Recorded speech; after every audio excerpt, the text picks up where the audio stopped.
Hi, welcome into my reselling channel, Flippin Hippos. I'm glad to see you here today, and thank you for joining me. Today we're going to be talking about shipping, specifically to eBay. So if you want to see a tutorial on shipping on any other platform, just let me know down in the comments. Today is Tutorial Tuesdays, where we do tutorials and learn together about reselling. If you have a request for something you would like me to show, teach, or screen share on how to do, comment section and I will get to it. This week's suggestion came from Terry Parker, who says, I would like to know the steps needed to ship from eBay. What I need to scale. I am a beginner. Thank you. So again, this week we're covering shipping on eBay.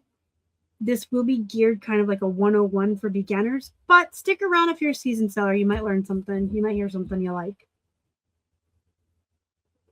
You do need a scale. Let's answer that question right away. First, before you list your first item or do anything related to reselling, you need a scale. This is the AccuTech. It's pretty inexpensive. We bought this in 2017. It has been dropped on the floor, hundreds of times. And the top pops off when it hits the floor. And you have to pop it back on. So it has been dropped. It has fallen apart and been put back together. It's moved to Florida and back to Pennsylvania. It takes a licking and it keeps on kicking. I love this scale. You do have to replace the batteries every once in a while. This is just a really good scale. If you are in the market for a scale, I do have a link you can use, which will also help me out a little bit. It is my Amazon affiliate link. I get a couple pennies. You get a scale. Everybody wins. So you need a scale. You need to know how much things weigh.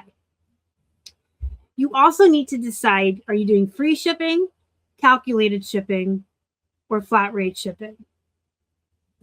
And before you decide what type of shipping you're going to do, I need to impress upon you the importance of understanding that free shipping is not free, and the price or the value of an item is the same regardless of how you do your shipping. The price is the price is the price. So if this tumbler is a $30 tumbler, you can list it for $30 free shipping, $20 10 shipping, $15 shipping, $25 5 shipping. But no matter how you break down the value or the price of this tumbler, the all-in price that buyers are willing to pay is $30. So you need to understand that before you decide what type of shipping you're going to do. Free shipping is very easy to do if you're new. When you're comping and you're looking up the value or the price of items, just make sure you're adding the shipping and the total together to get that total value. So when you're comping, don't just look at what the item sold for. You've got to look at the shipping too, because that's your total value. And that's what you would sell it for with free shipping. That's an easy way to do it. Buyers like free shipping. They think they're getting something for free. They don't know that free shipping isn't really free. Or they do and they don't care because they see the word free and it's exciting. There are benefits to doing free shipping. We did free shipping for the first, I want to say 6 years, maybe, of our reselling journey. We switched to doing flat rate shipping in 2023. And I do like this way much better. My items are still the same price as they always were. It's just split between shipping and the price.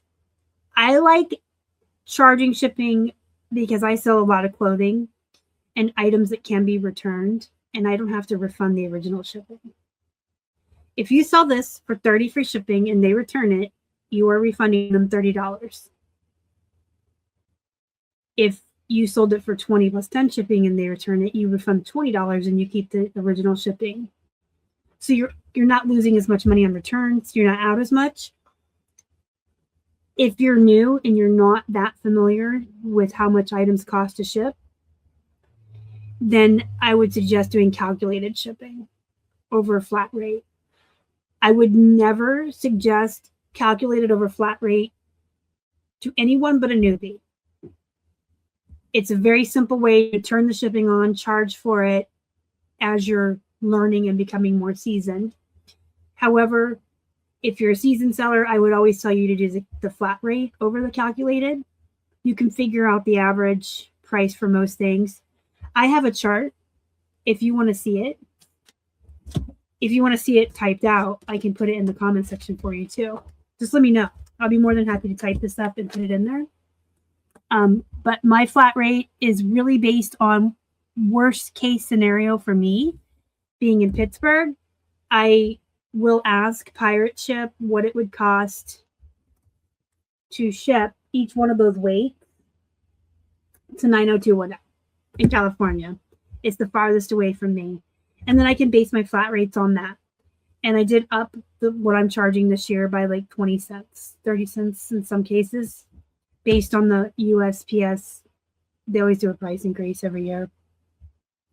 But you can figure out your worst case scenario. If you're in the middle of the country, your worst case scenario is either going to be like Massachusetts or Maine or California as well. But it's going to cost you less to ship something to California than me. If you didn't know because you're new, and that's okay. We're all here to learn. Everybody was new. What an item costs to ship is based on weight and distance. So it gets a little confusing. A 4-ounce item shipped from Pennsylvania to Ohio is going to be very inexpensive. To California, it's going to be $1 or $2 more. So when you're learning, you have to learn the different weight categorizations and the distances. So it can be very cumbersome, and there's definitely a learning curve, which is why maybe you just want to do free shipping in the beginning or that calculated shipping. Calculated shipping, though, can look very expensive to the buyer, and you can't really gauge what you want to charge for your item. So we'll go back to the $30 tumbler again. I do flat rate shipping. So I know on something a pound, I'm going to put $12 shipping on it. So then I know I'm going to list the tumbler for $18 and I'm going to put $12 shipping, and that's my $30 tumbler. The person doing free shipping just lists it for $30 free shipping. The person doing calculated, you don't know who's going to buy this. And you don't know where it's going to go. So you put calculated on this at a pound, and you guess, okay, maybe worst case scenario, I want to list it for $18.